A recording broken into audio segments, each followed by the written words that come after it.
उपस्थित बुजुर्गों, माताओं, बहनों, नौजवान साथियों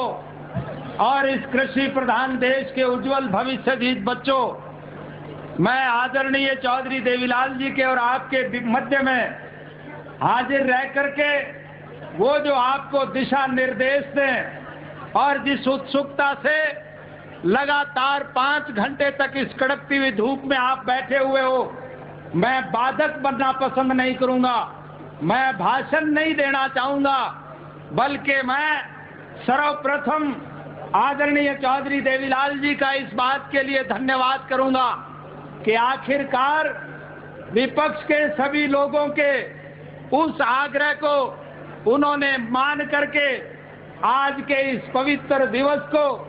संघर्ष दिवस के रूप में मनाने के लिए उन्होंने हामी भरी। मैं उनका बहुत बहुत धन्यवाद करूंगा। मैं इसके बाद मंच पर विराजमान इन सभी राष्ट्र के महान नेताओं का जो उज्जवल भारत भविष्य की कामना करते हुए देश को एक दिशा देने जा रहे हैं, और मैं दावे के साथ एक बात कहने जा रहा हूं, वो दिन दूर नहीं जब भारत की मौजूदा राजनीति में परिवर्तन आएगा। आज जो लोग मंच पर विराजमान हैं वो कल सत्ता पर बन करके बैठेंगे, और जो लोग आज सत्ता में बैठे हुए हैं और जो इस देश के मेहनतकश लोगों की खून पसीने की कमाई पर डाका डाल करके इस देश की संपत्ति को विदेशी बैंकों में जो जमा करा रहे हैं, उन आर्थिक अपराधियों को जेल के सींगचों के पीछे भी बंद होना पड़ेगा। मैं आभार व्यक्त करता हूं इन महान नेताओं का जिन्होंने अपना बहुमूल्य समय खर्च करके यहां पर आकर के आप सब लोगों का हौसला बढ़ाया। मैं आभार व्यक्त करूंगा इस समागम के उन सभी आयोजकों का, श्री मुलायम सिंह जी का और दूसरे कार्यकर्ताओं का, जिन्होंने लगातार परिश्रम करके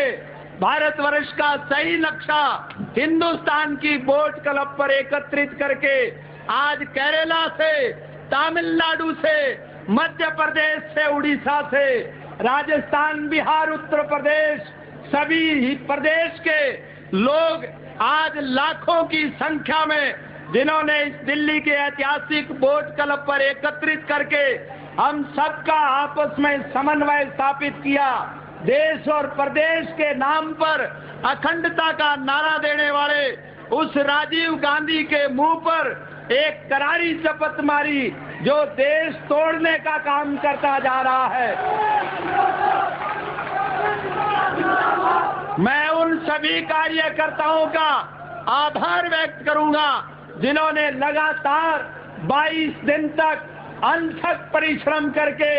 देश में एक नया नक्शा कायम करने की कोशिश की, और मैं आभार व्यक्त करूंगा हर जनता दल के उन स्वयं सेवकों का जिन्हें ग्रीन ब्रिगेड की संज्ञा दी जाती है, जिन्होंने इस सारे आयोजन को पूरी तरह से अच्छी तरह से अनुशासन में रख करके शांति प्रिय ढंग से लगातार 5 घंटे तक इस सारी कार्रवाई को चलाने में अहम भूमिका निभाई है। मैं धन्यवाद करूंगा भारतवर्ष के इन लखोखा मेहनतकशों का जो कन्याकुमारी से लेकर कश्मीर तक और राजस्थान के उन टीलों से लेकर के हिमालय की चोटियों तक बसने वाले सभी लोग जो आप यहाँ एकत्रित हैं और जिन्होंने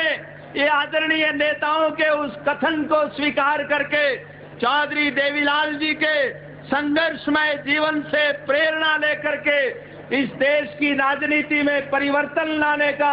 संकल्प लेने के लिए जो आप उपस्थित हुए हैं, मैं आप सब लोगों का आभार इसलिए भी व्यक्त करूंगा। प्रेस के भाई भारी संख्या में बैठे हुए हैं, ये जितने लोग यहाँ पर एकत्रित हैं, ये सब अपने साधनों से आए हैं, पैदल चल करके आए हैं, साइकिलों पे चल करके आए हैं, ट्रैक्टर ट्रालियों में बैठ करके आए हैं, रेलों में बैठ करके आए हैं। इन्हें लाने का काम जिस प्रकार से केंद्र की कांग्रेस पार्टी की सरकार किया करती है। इस प्रकार का काम नहीं, और ये मेरे कहने की जरूरत नहीं, मैं दावे के साथ एक बात कहने जा रहा हूं, ये विश्व की विशालतम रैली है। सुनने में आया है कि कभी चीन में माओ ने एक रैली की थी जिसकी संख्या 7 लाख थी, और मुझे याद है सन 1978 में स्वर्गीय चौधरी चरण सिंह के पवित्र जन्म दिवस को जब हमने किसान दिवस के रूप में मनाया था, 25 लाख की संख्या में लोग एकत्रित थे। आज अपना रिकॉर्ड हम स्वयं तोड़ने जा रहे हैं। आज की ये सभा उन दोनों सभाओं से विशाल है और विश्व के इतिहास में एक लामिसाल रैली है। मैं प्रेस के साथियों से एक बात कहना चाहूंगा कि दिल्ली के उस स्टेडियम तक आपको इंसानी सर दिखाई देंगे, तिल फेंकोगे जमीन पे नहीं पड़ेगा। किस अनुशासित ढंग से आज लोग बैठे हुए हैं। मैं इस सब के लिए आप सबका हार्दिक धन्यवाद करता हूं, और मैं आपसे केवल एक बात कहने चाहूंगा, मेहनत कश मेरे वर्ग के लोगों से मैं केवल एक अनुरोध करना चाहूंगा कि आज आपके दाएं और बाएं और आपकी आंख के सामने ये जो बड़े बड़े महल बने हुए हैं, इन महलों में बैठने वाले लोग हमारी किस्मत का फैसला करते हैं, लेकिन जो लोग इन महलों में बैठते हैं वो हमारे हमदर्द नहीं है, जिन्हें हमारी समस्याओं का ज्ञान नहीं है। और यही एक कारण है किसान के गन्ने के दाम नहीं बढ़े, मजदूर की मजदूरी नहीं बढ़ी, लेकिन चीनी आसमान को छूती जा रही है। किसान के नरमे कपास के दाम नहीं बढ़े, तेलों के बीजों के दाम नहीं बढ़े, तेल के दाम बढ़ते जा रहे हैं, घी के दाम बढ़ते जा रहे हैं, कपड़े के दाम बढ़ते जा रहे हैं। मजदूर की मजदूरी नहीं बढ़ी, सीमेंट के दाम बढ़ रहे हैं, इंजन के दाम बढ़ रहे हैं, ट्रैक्टर के दाम बढ़ रहे हैं, मोटरसाइकिल स्कूटर के दाम बढ़ रहे हैं, खाद के दाम बढ़ रहे हैं, कीड़े मार दवाओं के दाम बढ़ रहे हैं। जरूरियात जिंदगी की उन सब चीजों के दाम बढ़ते जा रहे हैं जो मशीनों से पैदा होती है, और हर उस चीज के दाम कम होते जा रहे हैं जो हम अपना पसीना बहा करके धरती माँ का सीना चीर करके पैदा करते हैं। इसलिए मैं किसान साथियों से एक अनुरोध करना चाहूंगा, आज की कांग्रेस सरकार का मुखिया राजीव गांधी हर स्तर पर फेल हो चुका है, चाहे वो आर्थिक मामला है, चाहे वो सामाजिक मामला है, चाहे वो राजनीतिक मामला है, चाहे वो देश का आर्थिक मामला है, आंतरिक मामला है, और चाहे वो विदेशी नीति है। आज सारे